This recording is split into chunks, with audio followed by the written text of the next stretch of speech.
지역의 이슈를 짚어드립니다. 헬로 이슈토크 시작합니다. 대구 경북의 고령화, 이제는 이 사회적 재난으로 칭할 만큼 심각한 수준이라는 평가인데요. 지역 재정 악화부터 지방 소멸까지 얽혀있는 문제들도 한두 가지가 아닙니다. 왜 유독 이 대구 경북의 고령화가 더 심각한지, 어디서 대안을 찾을 수 있는지 전반적인 내용을 오늘 이슈토크에서 짚어보죠. 기화석 경안신학대학원대학교 커뮤니티 정책학과 교수 천용기 뉴스민 편집장과 함께하겠습니다. 두 분 어서 오세요. 네, 안녕하십니까. 반갑습니다. 자, 먼저 우리 지역의 대구 경북 고령화가 어느 정도로 좀 심각한지 자세한 내막부터 좀 짚어볼까요? 네, 참 이 부분은 그야말로 국가 사회적인 문제죠.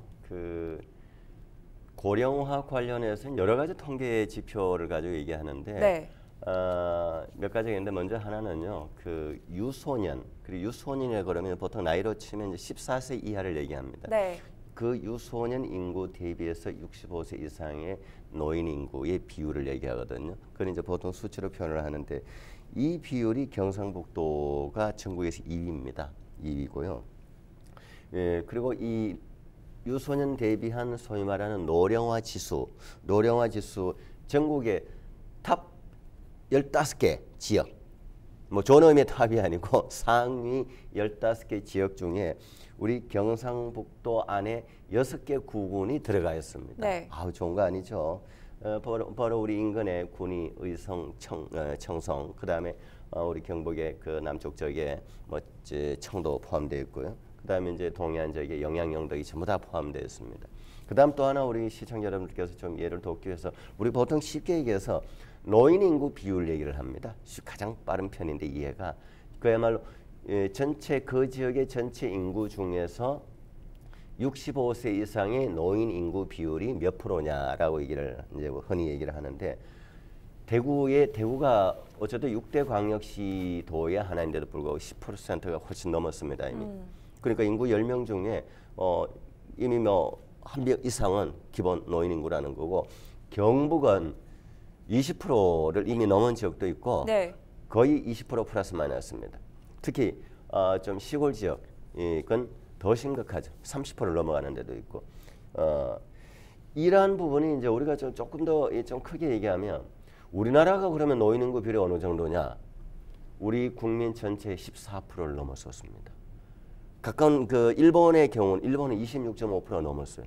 조금 지나면 일본은 국민 3명 중에 1명이 노인입니다. 그래서 흔히 노인 대국으로 다가가고 있다 그러고. 근데 이게 남의 얘기가 아니고 우리가 지금 곧 그렇게 갑니다. 우리는 그 속도가 너무 빠르다는 게 지금 문제고 걱정이죠. 그러니까 어린 인구는 적고 노인 인구가 극단적으로 많다. 그렇죠. 이런 지금 분석인 건데 이게 곧 지방 소멸로 이어지게 되겠죠. 더욱이 고위험 도시 대부분이 지금 경북에 있다는 게 심각한 문제인데요. 맞습니다. 경북에 23개 시군이 있는데요. 이 가운데 평균 연령으로만 보면 포항, 구미, 경산, 그리고 경주 정도를 제외하고는 경북 전체의 평균 연령보다 높거든요. 네. 그러니까 도시에는 그나마 젊은 인구가 좀 있지만 일자리도 있고 일자리도 있고 하니까요. 그런데 이 농촌 지역으로 가게 되면 기본적으로 이 고령화가 이미 한창 진행 중이다. 이걸 바꿔서 풀이해 보면 수도권으로 인구 유출이 계속해서 일어나고 있고 이 인구 유출의 상당수는 청년층이 떠나가는 상황인 거고 그러다 보니 자연스럽게 경북 지역의 경우에는 이 노령층의 인구들만 남아있게 되는 거죠. 한국고용정보원의 연구보고서를 보면 지방 소멸 위험 지수라는 걸 분석을 했거든요. 네. 이게 일본의 한 학자가 통계를 낸 건데 전체 인구 가운데 가임기인 여성의 인구와 그리고 이 인구가 가지고 있는 비율과 또 이 노령 인구를 가지고 계산을 해서 이 지방 소멸 위험 지수를 측정하게 되는데 네. 이 가운데 경북의 상당수가 이 지방 소멸 위험이 높은 도시로 들어가 있습니다. 물론 이거는 전혀 대응을 하지 않은 상황에서 가정한 수치인데요. 앞으로 지방자치단체가 인구 소멸과 지방 소멸과 관련해서 어떤 대응을 하는가가 우리에게 지금 과제로 남아 있게 된 거죠. 그 고령화 인구는 많아지고 또 일자리는 줄어도 이게 어떤 악순환의 고리인 것 같습니다. 또 이 부분이 노인 빈곤으로 이어질 수밖에 없다 이런 분석도 나오고 있는데 이건 무슨 얘기예요? 그 노인도 어쨌든 생활은 해야 될 거 아닙니까? 그러니까 이제 그 스스로 먹고 살아가는 뭐 연금이 있다든지 뭐 자식으로부터 부양을 잘 받고 있는 경우는 뭐 괜찮지만 그렇지 않은 노인분들이 많잖아요. 그런 분들은 이제 일을 해야 되잖아요. 그래서 소위 말해서 이제 노인 일자리가 필요한 거죠. 그래서 소위 말해서 그 노인 일자리의 수요가 그야말로 하고 싶다. 그러나 자리가 없는 소위 말하는 노인 일자리 대기 수요자라고 표현을 하는데 그 숫자가 전국적으로 10만 명을 넘어섰고 우리 대구 경북에도 10,000명 전후라 그러는데 실제로 네. 이보다 더 많아요. 많은 상황이고 그러다 보니 이제 이거는 뭐 지자체만 할 수 있는 일은 아닙니다. 이제 정부 차원에서 중앙 정부 차원에서 올해만 해도 61만 개에 해당하는 일자리를 만들고 그에 대한 예산을 지출을 하고 있죠. 지금 하고 있고 이걸 내년에는 13만 개 정도를 더 일자리 노인 일자리를 만들겠다. 네. 이렇게 이제 정부가 발표를 했습니다. 그만큼 예산이 더 들어가겠죠.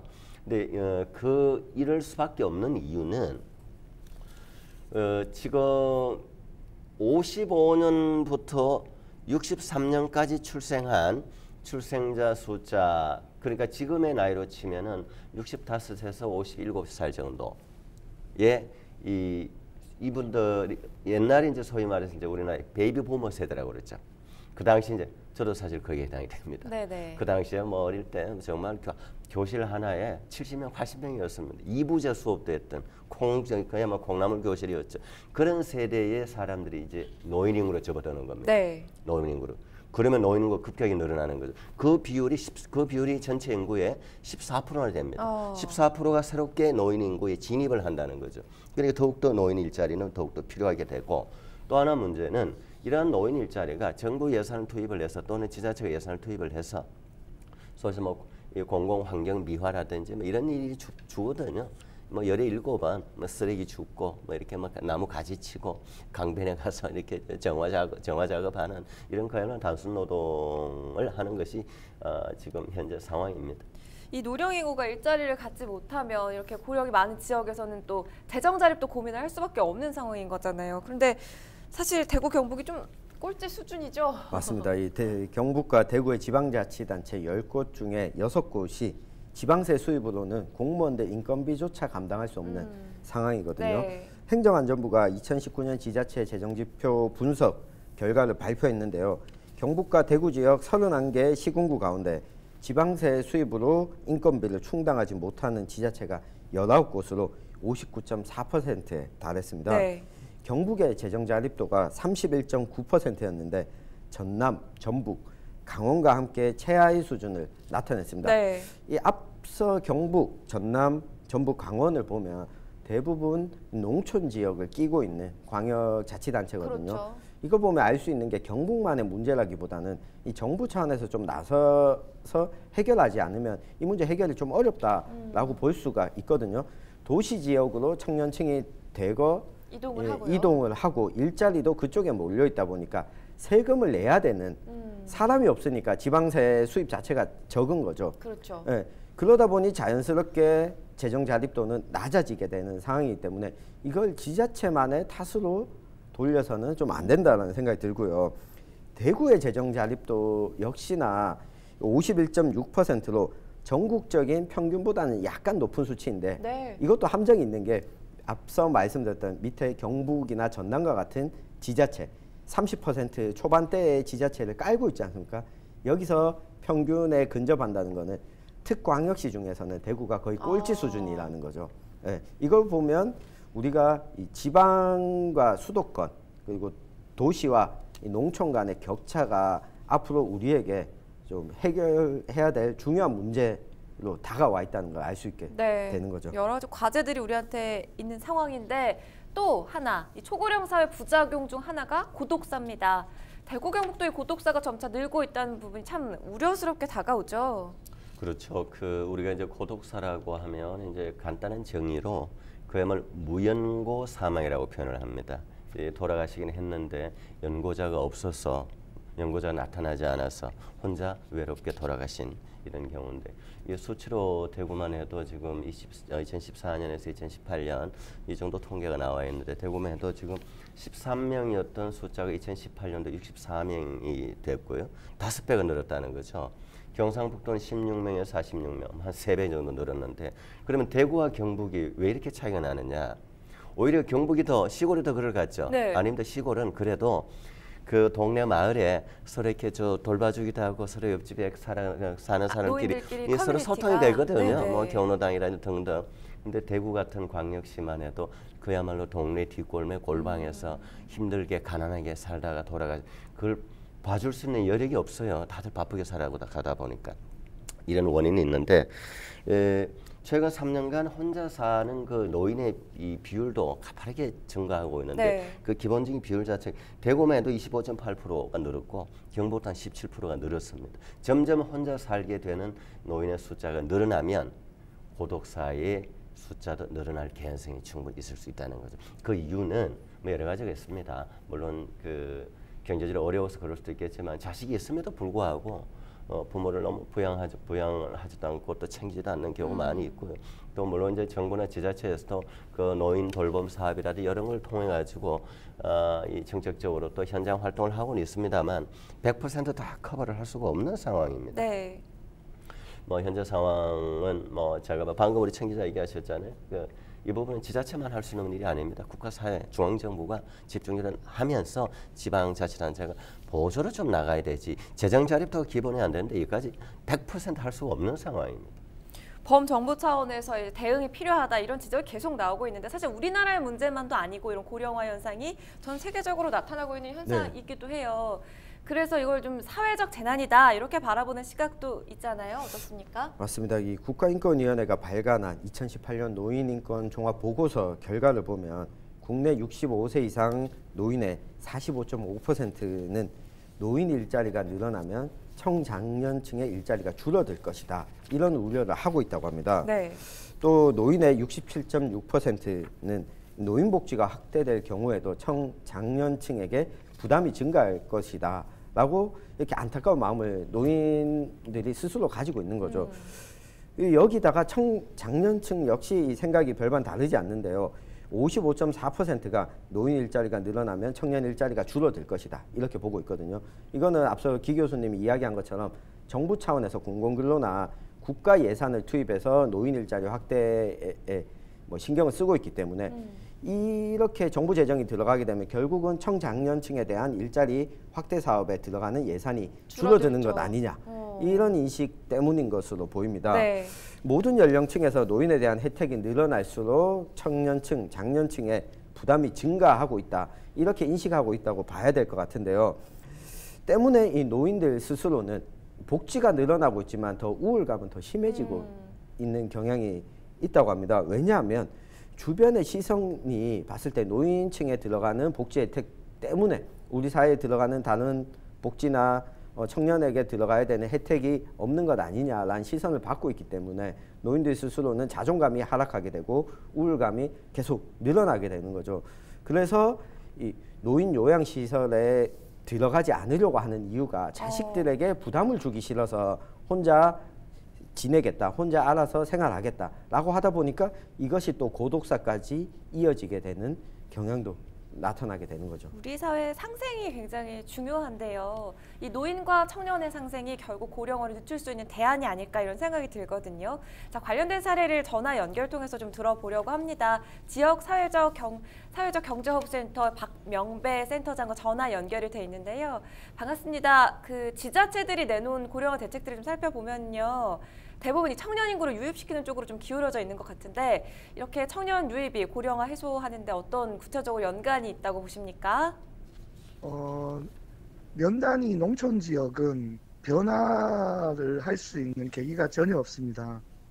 어르신들만 계시기 때문에 농작물이나 생산되는 농업 기반의 산업들이 새로운 혁신이나 새로운 변화를 만들어내기는 어려움이 많습니다.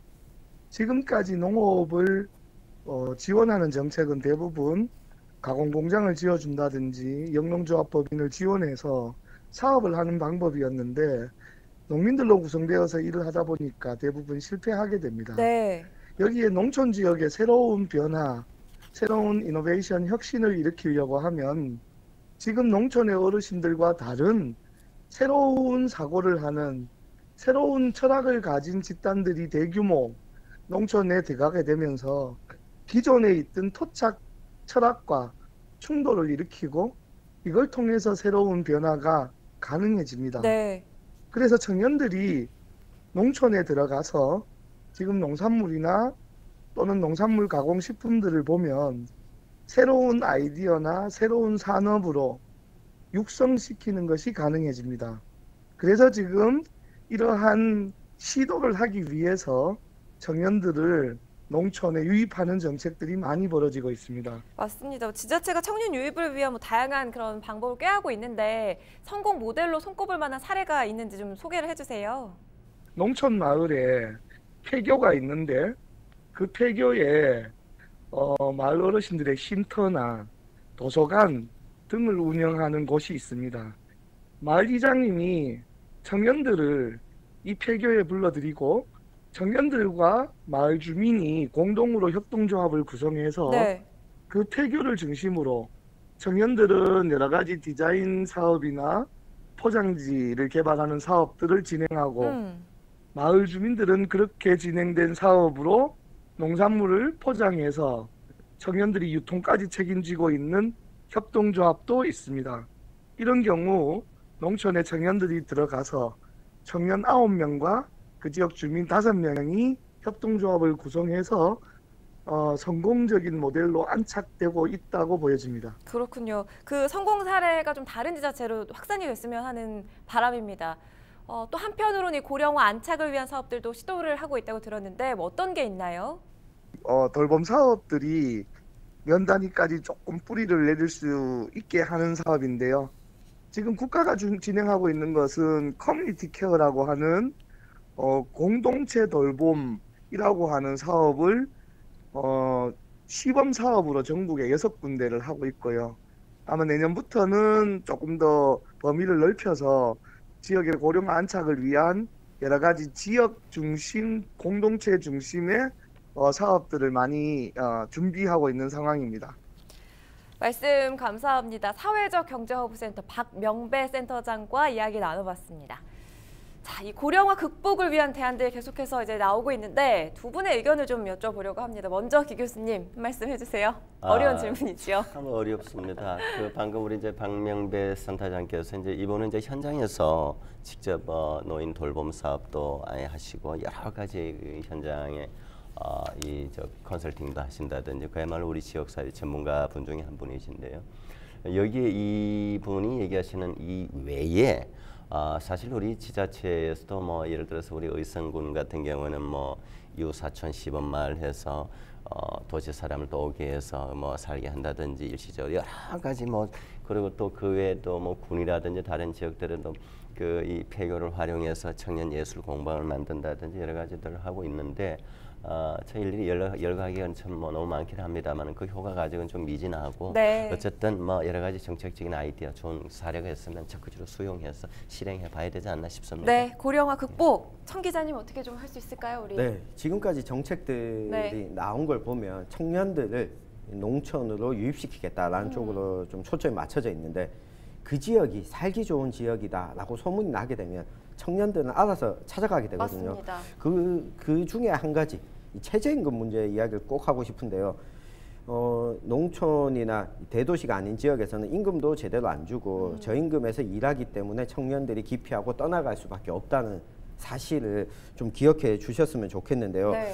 우리 추석 기성길에도 보면 차가 막히는데도 불구하고 고향으로 가지 않습니까? 왜 이 청년들이 고향을 떠나서 다른 지역으로 나가게 됐는지 그 원인부터 네, 들어가보자. 결국은 우리가 살고 있는 노인 인구가 늘어난다고 이야기하고 청년이 떠난다고 하는 지역의 삶의 조건이 좋아지게 된다면 현재 살고 있는 사람이 야 여기 사니까 우리 너무 행복하다라는 것이 청년들에게도 자연스럽게 전파가 될 거고 인식하게 될 거라고 봅니다. 일한 만큼 정당한 대가를 제대로 지불할 수 있는 경제 구조를 만드는 게 좀 우선이지 않을까 싶습니다. 네, 적극적인 대안들이 계속해서 생겨나야겠지요. 자, 오늘 이슈토크 고령화 실태부터 대안까지 전반적인 내용을 좀 살펴봤습니다. 함께해 주신 두 분 오늘 말씀 고맙습니다. 네.